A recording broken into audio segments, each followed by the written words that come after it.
Today we're going to talk to you about prolapse. Pelvic organ prolapse is actually very common again for women. There's multiple factors that play into having a prolapse.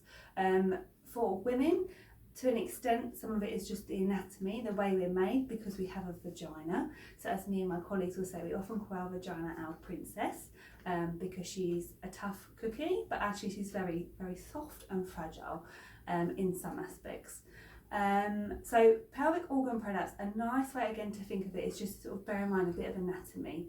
So as you know, hopefully from watching your pelvic floor video, your pelvic floor is sitting at the base of the pelvis. It's right at the bottom, okay, and it supports your organs above it.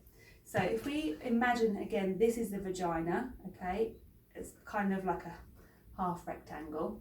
You've got your bladder sitting on the front wall, you've got your womb and cervix on the top here, and then your rectum sitting on the back wall, okay? Some of you might not have the top bit if you've had a hysterectomy. Now with a pelvic organ prolapse, any of those walls could fall down into the vagina, okay? So some people have a bladder prolapse or a rectocele, so the back wall, or a cervix or womb prolapse coming down as well. It varies in stages and degrees. It changes for some people throughout the day.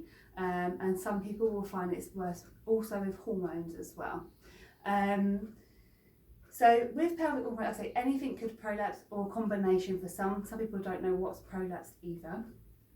But basically that's what happens. So your pelvic floor muscles are sitting underneath here, okay?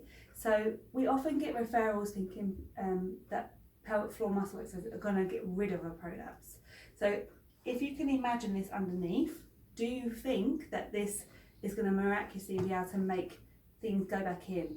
Unfortunately, the answer is no, okay? But it doesn't mean that it does have a role with helping support prolapse.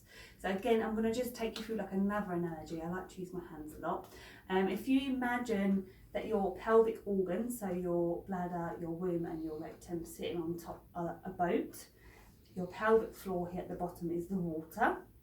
And then your ligaments that hold your uterus and everything up are your ropes.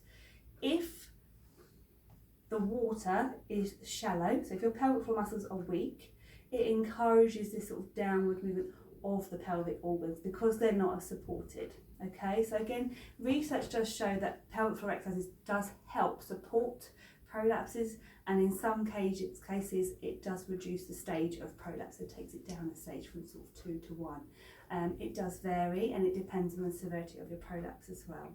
I'm going to go for another video in a second about good healthy habits for bladder and bowel. I would suggest that you watch that as well as being able to do pelvic floor exercises.